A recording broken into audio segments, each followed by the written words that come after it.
शुक्रवार को पंचकुला सेक्टर 6 के जिमखाना क्लब में जिला कांग्रेस कमेटी 1 के पूर्व महासचिव हेमंत किंगर ने प्रशासन द्वारा कोऑपरेटिव हाउसिंग सोसाइटियों पर अपार्टमेंट एक्ट लागू करने या न करने की स्थिति साफ करने की बात को लेकर एक पत्रकार वार्ता का आयोजन किया। पत्रकारों को संबोधित करते हुए किंगर ने बताया कि अपार्टमेंट एक्ट 1983 में बनाया गया था और 1987 में इसके नियम बनाए गए थे। इस एक्ट में यह प्रावधान था कि इसकी अधिसूचना जारी होने के बाद इसको लागू किया जाएगा। वर्ष 1997 में अधिसूचना जारी की गई थी तथा पूरे हरियाणा के लिए अपार्टमेंट एक्ट कार्य रूप में लाया गया था और 2 सक्षम प्राधिकरण टाउन एंड कंट्री प्लानिंग विभाग एवं हुड्डा विभाग रखे गए हैं।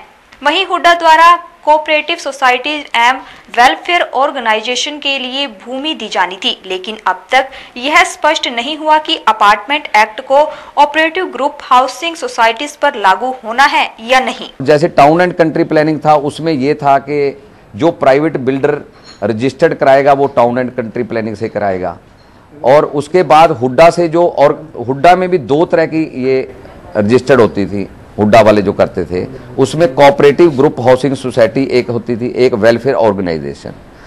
तो जो वेलफेयर ऑर्गेनाइजेशन में जो हुड्डा प्लॉट अलॉट करता था उस पे अपार्टमेंट एक्ट लागू है।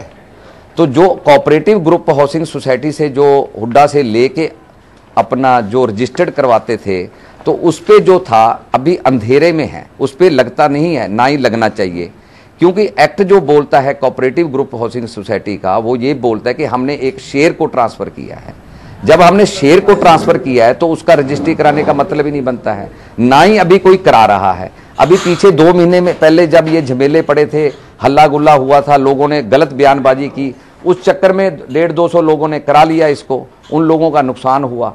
तो मैं ये भी कहता हूँ सरकार को कि जो वेलफेयर ऑर्गेनाइजेशन में जो रजिस्टर्ड हुई हैं उनको भी अपार्टमेंट एक्ट से बाहर रखे।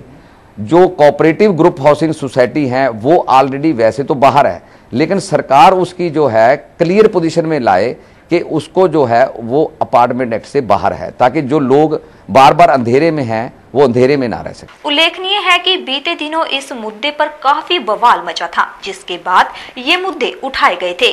सरकार से मांग की कि वेलफेयर सोसाइटियों को अपार्टमेंट एक्ट से निकाल दिया जाए। ब्यूरो रिपोर्ट, रूबरू टुडे।